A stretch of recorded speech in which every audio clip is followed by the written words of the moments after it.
आमिर को भगाने तक जिस अज़म और हौसले के साथ बीबी शहीद के संग अवाम के हुकूक और जमहूरियत की जंग लड़ी, वो आने वाली नस्लों के लिए एक रोशन मिसाल है। Ladies and gentlemen, 41 years have passed since my grandfather Shaheed Zulfikar Ali Bhutto, the first democratically elected Prime Minister of Pakistan's judicial murder. And today it pains me to say that it is shameful the way that our country's justice system has failed him. It is impossible to forget how forces of the status quo conspired to physically eliminate my grandfather. Although I was not even born when he was executed, I feel the trauma as if he was murdered before my eyes.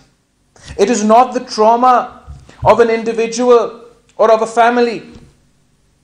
It is the trauma of our system. It is the trauma of our nation. The judicial murder of Shaheed Zulfikar Ali Bhutto is a blot not just on history but also a stain on the entire system of Pakistan. And it will remain so until we as a nation do some soul searching and come to terms to correct this incredible wrong done in history. In the last months of the last year, I moved the Supreme Court to become a party in the reference filed by President of Pakistan under Article 186 of the Constitution to revisit the case of Shaheed Zulfikar Ali Bhutto. The man who upheld the law throughout his life, the very slogan, Roti, Kapra and Makan, was a testament to his yearning for justice to everyone. Let justice be done though the heavens may fall is an old adage. My grandfather believed in this adage. My grandfather believed in this system. My grandfather believed in justice. What an irony. What an irony it is that the spirit of justice that Shaheed Zulfikar Ali Bhutto so passionately admired and upheld was nowhere to be found when he was charged, convicted of conspiracy to commit murder, sentenced and executed on the testimony of an approver. What an irony that my grandfather had to become the victim of the greatest miscarriage of justice in the history of Pakistan. Ladies and gentlemen, trophies gather dust, flowers wither away, applause eventually dies down, some sooner, some later, but a great legacy lasts far beyond fleeting applause. Indeed, it may not be applauded at the moment of occurrence, but it receives thunderous applause long afterwards. Such is the lasting legacy of Shaheed Zulfikar Ali Bhutto. His legacy lives on even today, after 4 decades of his assassination. The judges and dictator who sent him to the gallows have been consigned to the dustbin of history. The legacy of Shaheed Zulfikar Ali Bhutto lives on. And it shall live on as long as there is injustice, as long as the rich and powerful trample the aspirations and rights of the downtrodden and the dispossessed, and as long as there is even one person standing up for them, the legacy of Shaheed Zulfikar Ali Bhutto lives on. Ladies and gentlemen, this event today has afforded me an opportunity to talk about the issues that are of fundamental concern to you, to me, to all of us, indeed to the whole nation. There are many issues that need urgent attention. Issues of rule of law, constitutionalism, human rights, governance, and above all, the direction the country is taking. 5 days ago, we witnessed the last sunset of 2018. We are now in the new year of 2019. I wish all of you and indeed our entire nation a very happy new year. As an optimist, I have hopes and expectations as we enter the new year. At the same time, as chairman of the Pakistan People's Party, as a witness and participant in history, I also have trepidations. The year that has just rolled by witnessed many developments. We witnessed a general election, the third in a row during a democratic dispensation. We had yet another transition from one elected civilian government to another so-called civilian government. A new party has come into power for the first time, or brought into power on the backs of certain promises. The year that has rolled by saw yet another elected Prime Minister thrown out of office through the judicial process. We are also witnessing an unmitigated witch hunting of the opposition in the name of accountability. Seldom before was freedom of expression stifled as it was in 2018. Seldom before were so many forces and elements at play, using so many tools to rewrite the political landscape of our country. I say seldom because it's not entirely new. We have seen it before and we've endured it before, and we have prevailed. We have prevailed and we will prevail. Today we are entering one of the worst eras of authoritarianism. We did not fight, we did not suffer, we did not sacrifice only to have a sham democracy that was a totalitarian regime in disguise. I assure you that the Pakistan People's Party will continue to fight. The Pakistan People's Party will continue to fight this threat to our liberties. We will continue to struggle for our authentic democratic system based on constitutional supremacy, because the survival of this country depends on the continuation of democracy. It is the duty of every one of us to defend and strengthen democracy in Pakistan. It is the shared responsibility of the legislator, the judiciary, the executive, the bar, the media, and the people of Pakistan. Pakistan was not envisioned as a republic that can be run by one or two strongmen. It is a country based on diversity and fundamental constitutional rights that have to be distributed amongst federating units. The ethos of our people is democratic. We appreciate and admire our people for this. Dictatorship has failed to take root in Pakistan because of the democratic ethos of our people. Our people embraced martyrdom and endured exile.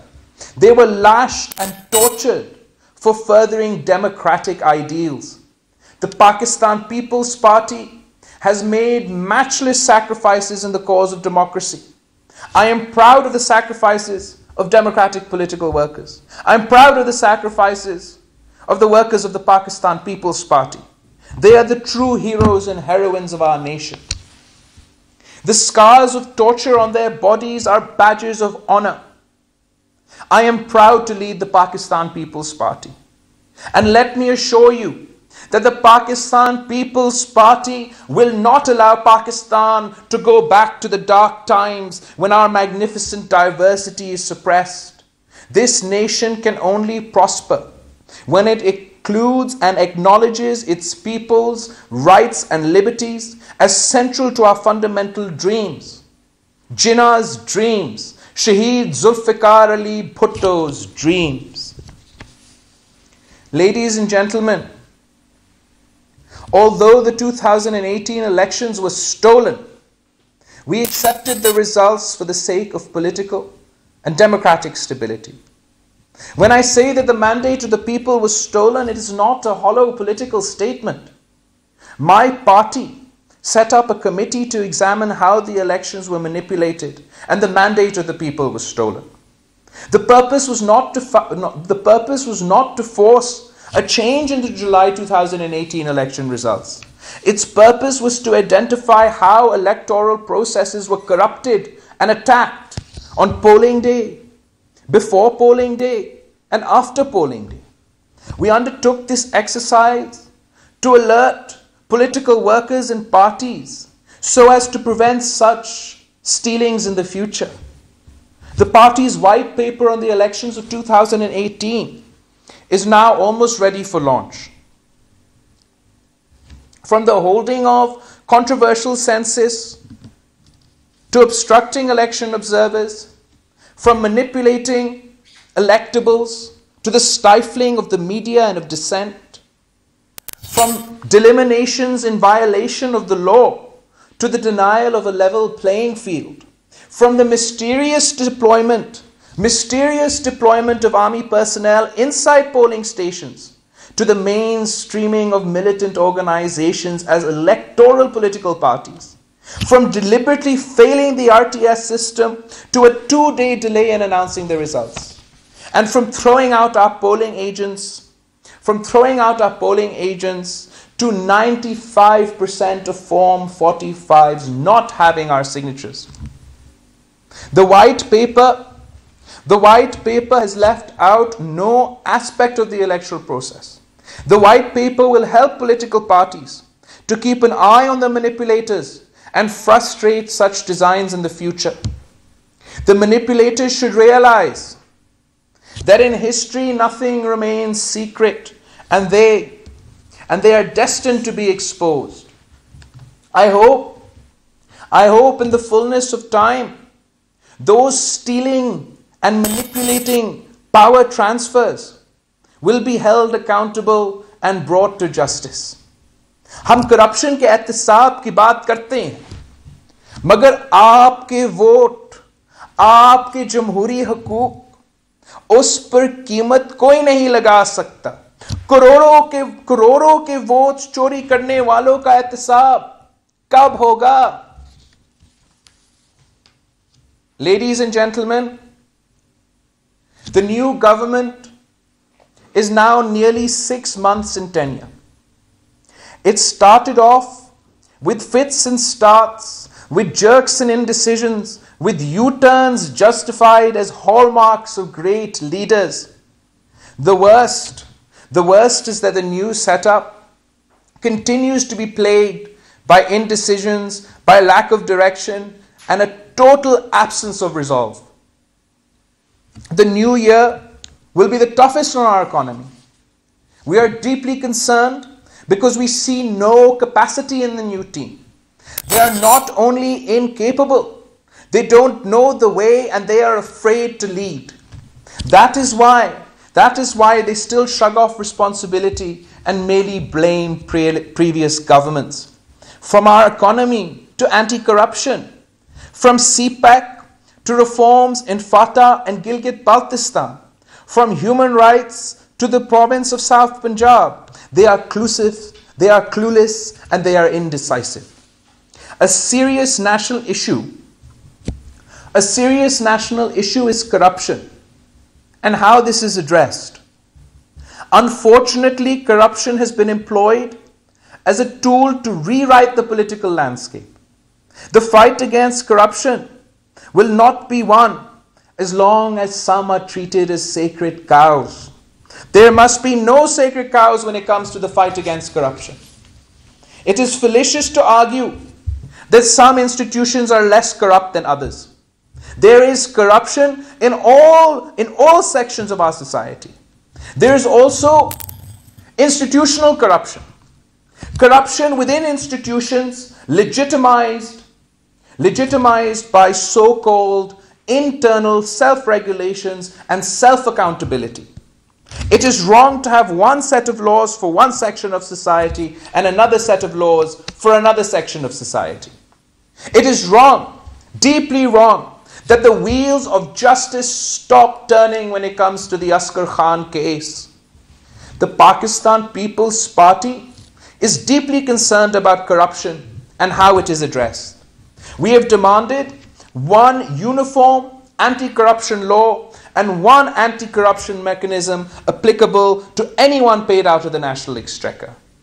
I urge all political parties to work towards this goal to end corruption in all institutions, but also to make sure that accusations of corruption is not merely a tool for victimization, character assassination, and political engineering. The standards of justice cannot be arbitrary. You, as lawyers, are aware of so many judgments of the Supreme Court and the High Courts, where the courts have declared that the outcome of a JIT are merely an opinion and not binding on the courts. So much so that the Honorable Chief Justice himself, in a case before him, held that a JIT report is at the most a report under section 173 CRPC. But it is unfortunate that the JIT on Bayaniah accounts was treated as a final judgment. JIT members purposely leaked information to ministers and to the media in contempt of Supreme Court orders in order to conduct our media trial. The entire process has been a farce. All responses, justifications, and defenses provided to the JIT in person or in writing have purposely been left out of their report to mislead the people, to mislead the media, and to mislead the courts. How can a fair investigation completely ignore and censor the accused responses, defenses, and justifications?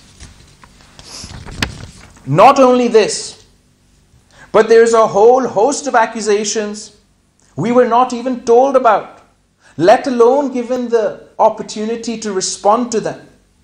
Even former Chief Minister Qaim Ali Shah and Chief Minister Murad Ali Shah, both of whom have an impeccable record and have never been accused of corruption before, were accused in the JIT without ever being called to appear and give their version. This entire process has undermined our right to a fair trial and a fair investigation guaranteed under Article 10A of the Constitution of Pakistan. I have never held public office, nor have I actively been involved in any business. Alhamdulillah, I've never done any corruption. My hands are clean. You know this. I know this. Even the people now accusing us know this. This is why I was not named in the original FIR, nor was I amongst the list of hundreds and thousands of names called before the JIT. Near the end of their investigation, right after my political tour of Gilgit-Baltistan, I was sent a notice by the JIT. After my Sakhar Jalsa, I was sent a questionnaire by the JIT. And after our speech on Shaheed Mohtarma Benazir Bhutto's 11th anniversary, I was placed on the ECL. Such naked political victimization will not deter us from speaking truth to power and fight for a democratic Pakistan. It is the ultimate irony that I am being questioned for actions from when I was 1 year old and 6 years old, and yet today we are still waiting for justice for Shaheed Zulfikar Ali Bhutto and Shaheed Mohtarma Benazir Bhutto. The basis, the bias, and political victimization and motivation of the JIT are abundantly clear for anyone with the will to see them. We will fight and expose such conspiracies on each and every forum. Ladies and gentlemen, stagnation is perhaps the worst affliction to plague an institution. Reform is necessary. The judges have done more than enough in a bid to reform almost every section of our state and society. I earnestly appeal to the honorable judges to also spare a thought for reforms into the judiciary itself. In our judicial system, the interface of the citizens with the law takes place in the lower courts.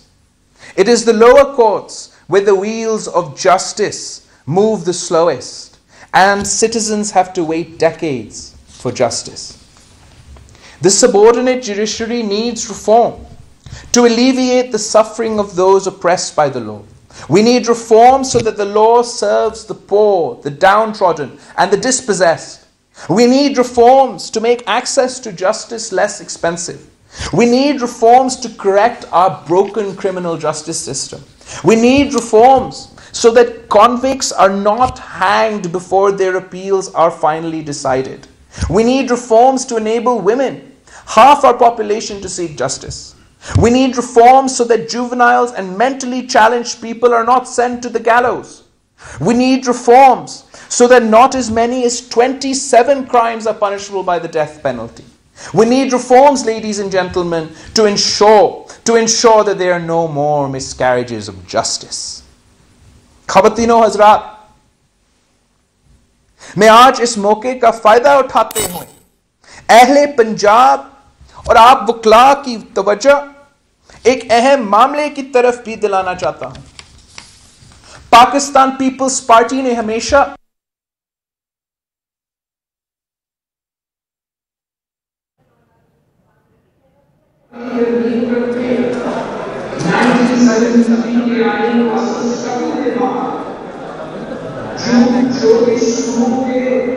आज छोटे सूबे इस मुल्क के ठेकेदारों की तर्ज सियासत से नाला है। हमने 18वीं तरमीम करके 1973 के आईन को असल शक्ल में बहाल किया, जो कि सूबों के आईनी हकूक और उनको सूबाए खुद मुख्तारी की जमानत है, मगर आज उस पर खुले आम हमला किए जा रहे हैं। आज एक दफा फिर सूबे के माली वसाइल पर डाका डालने की तैयारी की जा रही है। शायद इस मुल्क के ठेकेदारों को इस बात की अंदाजा नहीं कि वो कितना खतरनाक गेम खेल रहे हैं। सिर्फ ये ही नहीं, आज इस मुल्क में जो लोग आईन की सुप्रीमेसी की बात करते हैं, रूल ऑफ लॉ की बात करते हैं, इंसानी हकूक की बात करते हैं, मीडिया पर लगाई पाबंदियों पर बात करते हैं, मिसिंग पर्सन्स पर बात करते हैं, उन सब को शक की निगाह से देखा जा रहा है। और यह खतरनाक रवैया है जिसकी वजह से फेडरेशन को नुकसान पहुंच सकता है। मैं समझता हूं कि जो पाकिस्तानी जुल्म के खिलाफ आवाज उठाते हैं वो सबसे बड़ा पेट्रियट्स है और उनकी बात सुननी चाहिए। मैं तमाम कुव्वतों को पैगाम देना चाहता हूं कि ये मुल्क सिर्फ और सिर्फ शहीद जुल्फिकार अली भुट्टो के आईन के मुताबिक ही चलेगा। कोई भी अनइलेक्टेड फर्द 2/3 से ज्यादा ऑफ पार्लियामेंट से पास होने वाले आईन को खत्म करने का मजाज नहीं हो सकता और सिर्फ अवाम के नुमाइंदों को ही उनके मुस्तकबिल के फैसले करने का हक हासिल है। यह हमारा नजरिया है। इस नजरिया के लिए शहीद जुल्फिकार अली भुट्टो ने शहादत कबूल की। इस नजरिया के लिए शहीद मोहतरमा बेनजीर भुट्टो ने शहादत कबूल की। हम इस पे कभी भी कॉम्प्रोमाइज नहीं करेंगे। Ladies and gentlemen, there are so many contemporary issues that I wanted to talk to you about today, but I realize that not every subject can be talked about in one sitting, in one day.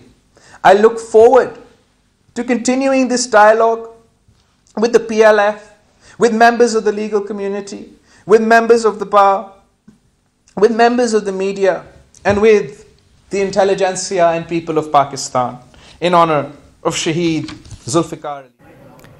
दूसरी जानब मुस्लिम league नून के रहनुमा जो हैं वो press conference कर रहे हैं। कश्मीरी जद्दोजहद, कश्मीर की